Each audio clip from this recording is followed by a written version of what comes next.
আমার এই Chilka first time, বেশ একটা আকর্ষণীয় ব্যাপার। দেখি, সবাই বলে যে চিল্কায় গেলে ওখানে ডলফিন দেখা যায়। ব্রেকফাস্টে একটা দোসা নিলাম। আমি দোসা কোনো দিন খাইনি, এটা ফার্স্ট টাইম, দেখবো কেমন লাগে। আমরা বাঙালি তো, এইসব সব টক টক খাবার, পেট ভরানোর জন্যে। আমাদের যে উদ্দেশ্যে আসা, যে চিল্কাতে এলে ডলফিন দেখতে পাবো, সেই ডলফিন কিন্তু আমরা দেখতে পেলাম না একটাও। গুড মর্নিং ফ্রম হোটেল স্বপ্নপুরী। আমরা আজকে এখান থেকে চিল্কা যাব বেড়াতে। আমাদের এই চিল্কা ট্রিপটা পুরোটাই প্যাকেজের সিস্টেমে করে নিলাম। এখান থেকে গাড়ি ভাড়া প্লাস ওখানে গিয়ে বোটিং, নৌকা ফেয়ার, টোটালটাই আমরা এখান থেকে করে নিয়েছি একবারে। আমরা এই ইনোভা গাড়িতে যাব। গাড়িতে টোটাল আমরা 8 জন যাচ্ছি এবং সেখানে প্যাকেজ খরচ পড়েছে 6,500 টাকা। শুধুমাত্র খাওয়া দাওয়া আমাদের ওখানে নিজের, বাকি সব হচ্ছে ওই প্যাকেজের মধ্যেই। চলুন যাই। গাড়ি ভাড়া সহিত বোটিং সব একসঙ্গে। বেশ, আমরা তাহলে রওনা দিই। জয় জগন্নাথ। আমরা রওনা দিলাম চিল্কার উদ্দেশ্যে। এই হচ্ছে আমাদের গাড়ি, আর আমরা টোটাল পার্সন যাচ্ছি 8 জন। আমাদের যিনি আজকে চিল্কা নিয়ে যাচ্ছেন এই দাদা। আমি এর আগেও অনেকবারই পুরে এসেছি, কিন্তু আমি চিল্কা কোনো দিন যাইনি। আমার এই চিল্কা ফার্স্ট টাইম, বেশ একটা আকর্ষণীয় ব্যাপার। দেখি, সবাই বলে যে চিল্কায় গেলে ওখানে ডলফিন দেখা যায়। যাই, আজকে সচক্ষেই দেখব যে চিল্কায় কি দেখতে পাচ্ছি কি পাচ্ছি না। চলুন। পুরী টাউনের মধ্যে রাস্তাগুলো কিন্তু বেশ চওড়া, বেশ বড় বড় রাস্তা। চিল্কা যাবার পথে আমাদের গাড়ি একটা পাম্পে ঢুকেছে, এখানে বোধহয় পেট্রোল নেবে। তা এখানে পেট্রোল 93 টাকা লিটার, আর আমাদের বাংলায় 106 টাকা লিটার, অনেকটা তফাৎ। চিল্কা যাবার পথে আমরা একটা জায়গায় ব্রেকফাস্ট করার জন্য একটু দাঁড়ালাম, কেননা পেটকে ফাঁকি দিয়ে তো কোনো কিছু হয় না। ব্রেকফাস্টে এখানে সাউথ ইন্ডিয়ানের মতো খাবার আর কি।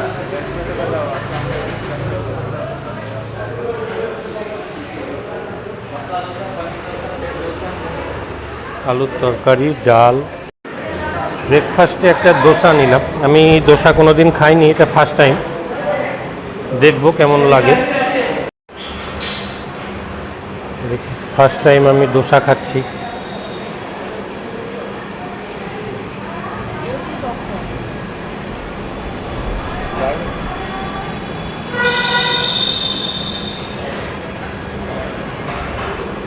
এইসব খাবার আবার বেশি অভ্যাস না থাকলে কিন্তু শরীর খারাপ হয়ে যাবে। আমরা বাঙালি তো, এইসব সব টক টক খাবার, পেট ভরানোর জন্যে। পুরী থেকে চিল্কার দূরত্ব 45 কিলোমিটার মতো, সময় লাগবে ওই 1 ঘন্টা 30 মিনিট মতো। আর এই রাস্তাটা একটু সিঙ্গেল রাস্তা তো, যার জন্যে সময়টা এতটা লাগছে। আর আপনারা যারা চিল্কা আসবেন, অবশ্যই সঙ্গে শুকনো খাবার জাতীয় জিনিস, যেমন বিস্কুট, মুড়ি, চিড়ে, এগুলো একটু রাখবেন। আর জলের বোতল অবশ্যই, কেননা চিল্কাটা ঘুরতে পুরোটাই তো জলে, 3, 3.5, 4 এরকম প্যাকেজ আছে আর কি। যখন এটা ঘুরবেন তখন জল অবশ্যই প্রয়োজন, তাই সঙ্গে জল রাখবেন।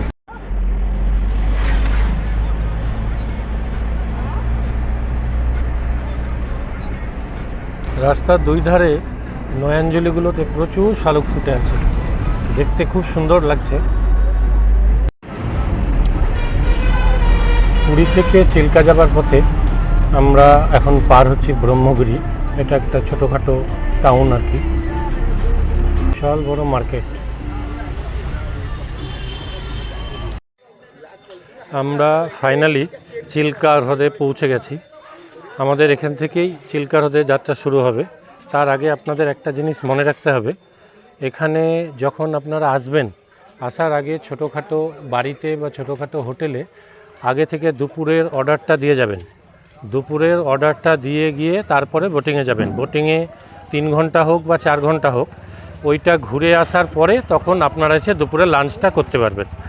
আর তারপরে যদি এসে অর্ডার দেন তাহলে কিন্তু সে লাঞ্চ হতে অনেক সময় লাগবে। ওই জন্য বোটিংয়ে যাওয়ার আগে অবশ্যই আপনারা লাঞ্চের অর্ডারটা দিয়ে যাবেন। চলুন, এই হচ্ছে বোটিং এরিয়া। এখান থেকে চিল্কা হ্রদে বোটিং করতে যাওয়া যায়। আমরা যাচ্ছি,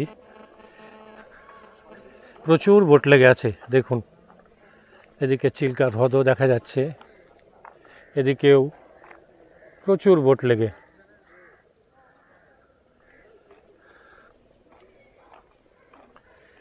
দুই দিকে জল, মাঝখানে কি সুন্দর রাস্তা, দেখার মতো জায়গা। আমি এর আগে এতবার এসে পুরী এই চিল্কার হ্রদে আসেনি, আজকে এসে কিন্তু খুব ভালো লাগছে দেখতে। আপনারা সঙ্গে থাকুন, পুরো এটাই দেখাবো আপনাদের।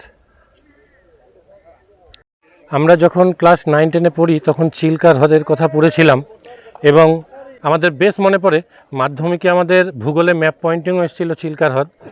সেই চিল্কা হ্রদ আজকে আমরা দেখতে এসেছি।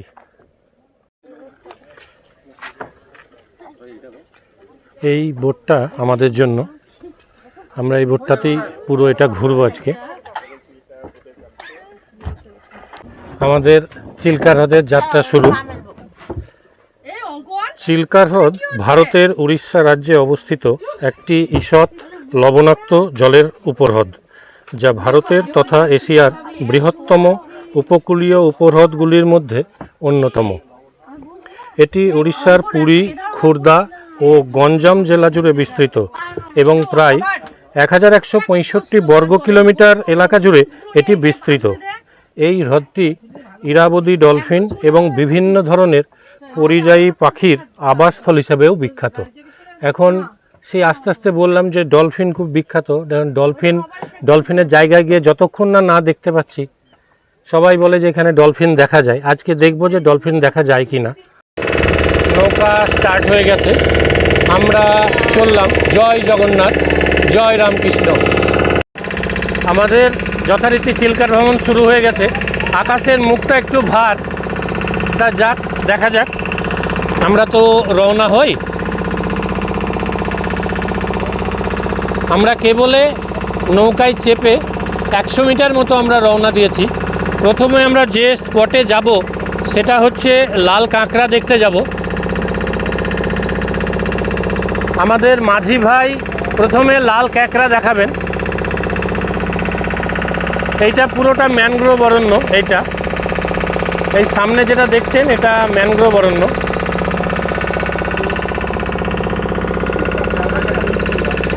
এখানে পুরোটাই কিন্তু ন্যাচারাল। হ্যাঁ, কি সুন্দর চারিদিক দেখুন।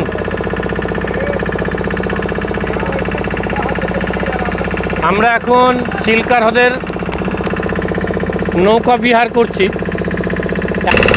আপনারা পুরী এলে অবশ্যই একবার চিল্কা আসবেন। এই চিল্কা এলে, আমি এর আগেও বললাম যে আমার এইটা নিয়ে 10 বার পুরী আসা হলো, আমি কিন্তু কখনোই এর আগে চিল্কা আসিনি। এই 10 বারের বার এই প্রথম চিল্কা এলাম, মনটা ভরে গেল চিল্কার যে সৌন্দর্য দেখে।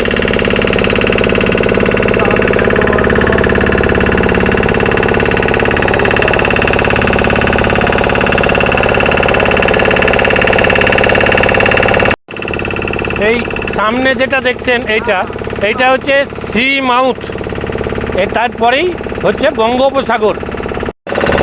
আমাদের পাশ দিয়েও একটা বোট চলছে, ওই সেই একই উদ্দেশ্য আর কি, একই চিল্কা হ্রদ দেখা।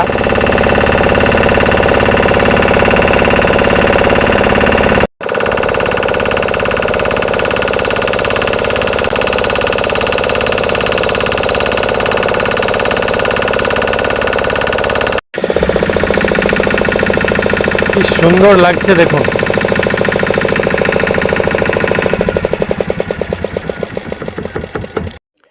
আমরা শুরুতেই এলাম লাল কাঁকড়া দেখার জন্য, কিন্তু আমরা যে লাল কাঁকড়া স্পটে এসেছি সেই জায়গাটা কিছুক্ষণ আগে জোয়ার হয়ে গেছে তো, যার জন্যে আর কোনো লাল কাঁকড়ার এখন নেই।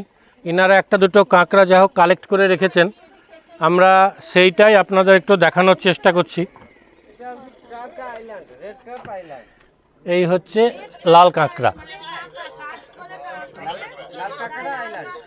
ধরা যায় যদি মাছ জালে ফেলায় জালে চলে আসে জিনিসগুলো, আর মধ্যে মুক্ত পাথর পাওয়া যায়। আচ্ছা, এই ঝিনুক থেকে যে মুক্ত বলে এইগুলো? আচ্ছা আচ্ছা, যার দেখা যাবে যার মধ্যে স্বাতি নক্ষত্রে বৃষ্টিটা ঢুকবে তার মধ্যে সেই মুক্ত পাবে, এরকম সবাই ঝিনুকের মধ্যে মুক্ত পাওয়া যায় না। এগুলো কি সব মুক্ত ঘরে আছে? মুক্ত আর মধ্যে পাওয়া যায়, সবাই এর ভিতরে পাবে কিনা তো গ্যারান্টি নেই।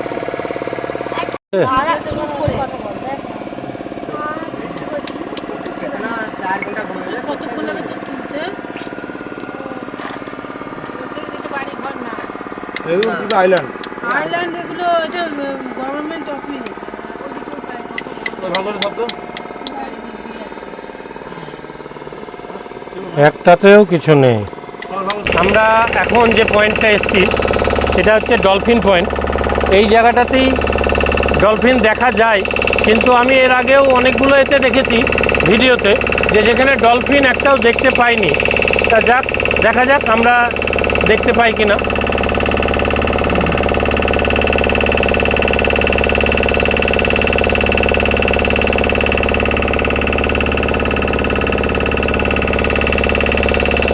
আমরা এখন চিল্কা লেকে ঘোরাঘুরি করছি। আমরা ডলফিন পয়েন্টে এসেছি, কিন্তু ডলফিন একটাও দেখতে পেলাম না।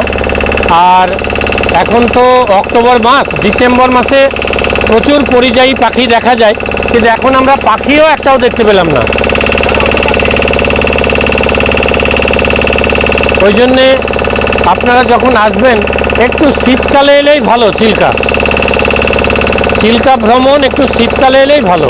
ওই দু চারটে পরিযায়ী পাখি আমরা দেখতে পাচ্ছি, বাকি আর দেখতে পাচ্ছি না।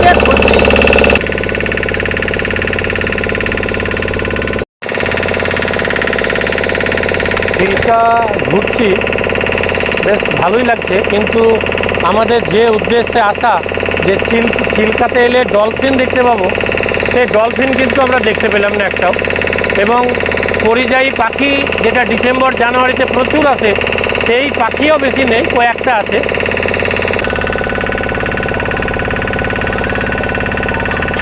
এইখানে কতগুলো পাখি এক জায়গায় দেখতে পেলাম।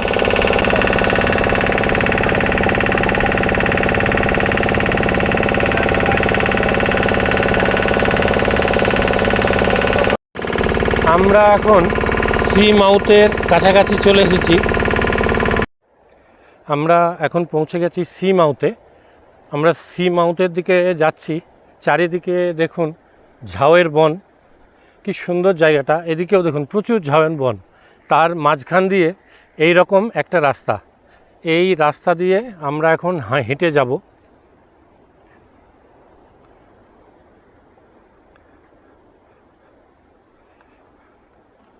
খুবই ভালো জায়গা, কিন্তু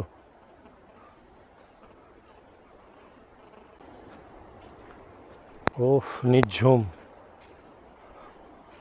ঝিঝি পোকার শব্দ আর কিচ্ছু নেই। এ এক আলাদাই অনুভূতি।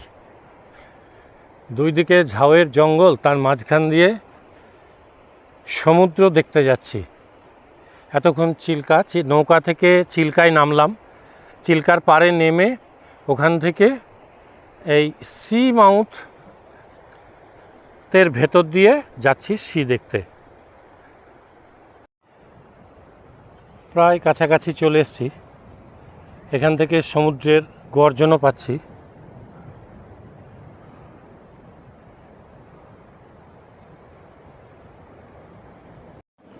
একদম কাছাকাছি পৌঁছে গেছি সমুদ্রের। এই হচ্ছে সি মাউথের এন্ড পয়েন্ট। দেখুন কি সুন্দর জায়গা, অসাধারণ এক অভিজ্ঞতা সাক্ষী হয়ে থাকলাম। এই দেখুন বে অফ বেঙ্গল।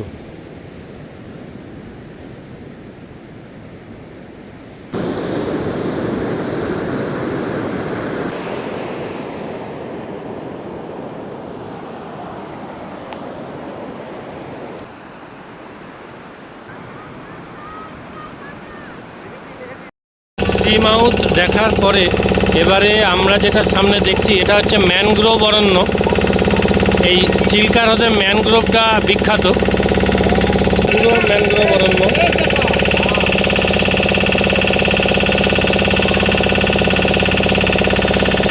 এই ম্যানগ্রোভ অরণ্যটা দেখুন কি সুন্দর, পুরো একদম ঝুড়ি নেমে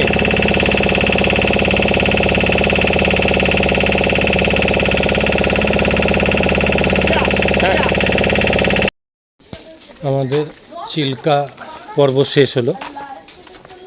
এবার এখানে আমরা চিল্কা ভ্রমণের ঠিক আগেই আমরা এখানে লাঞ্চের ব্যবস্থা করে গিয়েছিলাম, যে এবার আমরা সেই লাঞ্চ এখন করব। লাঞ্চ করার পরে তারপরে আমরা এখান থেকে গাড়ি নিয়ে সরাসরি হোটেলে ফিরে যাব পুরীতে।